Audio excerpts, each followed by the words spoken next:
त्रुटीपूर्तता प्रचलितनुसार अनुदानाचा टप्पा किंवा 100% अनुदान पेन्शनबाबत मुख्यमंत्र्यांसोबत वर्षा निवासस्थानी बैठक याविषयी एक प्राथमिक माहिती समोर आलेली आहे। सदर माहिती महाराष्ट्र राज्य विनाअनुदानित व अनुदानित शाळा कृती समिती मुंबई यांच्या मधील जे पदाधिकारी आहे यांच्यामार्फत ही प्राथमिक माहिती देण्यात आलेली आहे।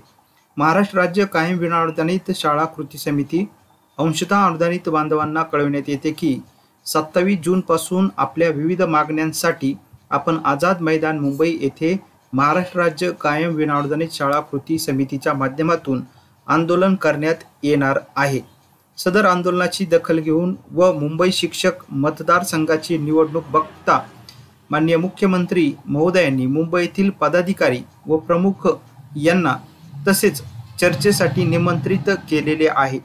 आपल्याला आपला पोटाचा प्रश्न महत्त्वाचा आहे आणि तो सोडवण्यासाठी माननीय मुख्यमंत्री एकनाथजी शिंदे साहेबांनी याआधीही 1160 कोटी रुपये देऊन आपल्याला मदत केलेली आहे। तसेच अंशतः अनुदानित बांधवांना अनुदानाचा पुढील टप्पा प्रचलित टप्प्यानुसार अनुदान मिळावे, त्रुटीपूर्तता केलेल्या शाळा व पेन्शन याकरिता मुख्यमंत्री महोदय यांच्या वर्षा या शासकीय बंगल्यावरती सर्वजण जाणार आहोत। जाण्याची वेळ त्वरित सर्वांना कळविण्यात येईल।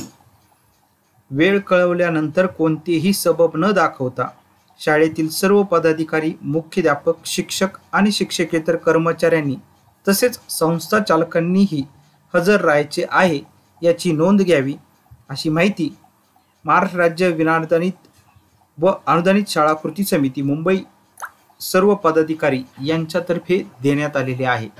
तर आता महाराष्ट्रातील विविध शिक्षक संघटना पदाधिकारी यांच्याकडून अनुदानाचा जो टप्पा आहे तो प्रचलितनुसार मिळावा किंवा असा देखील जोर आहे की 100% अनुदान हे पावसाळी अधिवेशनामध्ये मिळावे, ही देखील मागणी आता समोर येत आहे। प्रत्येक वेळेस अनुदान करण्यापेक्षा, कारण बऱ्याचशा शाळा या आता 60% मध्ये आहेत, 40% आहेत, तर यांना अनुदानाचा पुढचा टप्पा देण्याऐवजी थेट 100% अनुदान सर्वांनाच देण्यात यावं। त्रुटीपूर्तता असेल किंवा प्रचलित टप्प्यामधील 20, 40, 60, 80 मधील प्राथमिक, माध्यमिक, उच्च माध्यमिक या सर्वांनाच सरसगट 100% अनुदान देण्यात यावं आणि त्याचसोबत या सर्व शिक्षकांना पेन्शन योजना देखील लागू करण्यात यावी। कारण या सर्व अंशतः अनुदानित त्रुटीपूर्ततेमधील शिक्षकांकडून नॅशनल पेन्शन स्कीम म्हणजे NPS योजना लागू करण्यासंदर्भात असंख्य वेळेस 2 ते 3 वेळेस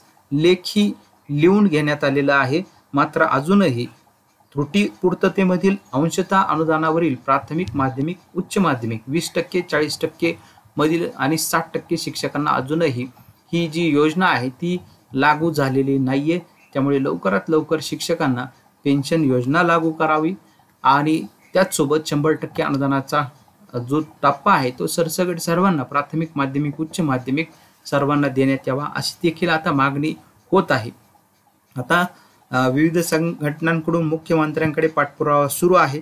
या संदर्भात देखील आता पुढील या बैठकीची वेळ कधी असणार आहे, बैठकीमध्ये नेमकी काय होतंय, बैठक होते का, बैठकीमधील मागण्या या पावसाळी अधिवेशनामध्ये लेखी स्वरूपामध्ये त्याला मूर्त स्वरूप मिळतंय का, की फक्त शिक्षक आमदार, पदवीधर आमदारांच्या निवडणुका चालू आहे त्यामुळे काहीतरी राजकीय जुमला होतो का, याकडे सर्व महाराष्ट्रात आता लक्ष जे आहे ते लागून राहिलेलं आहे। या संदर्भातील देखील काही घडामोडी झाल्यानंतर त्या देखील आपण पुढे बघणार आहोत।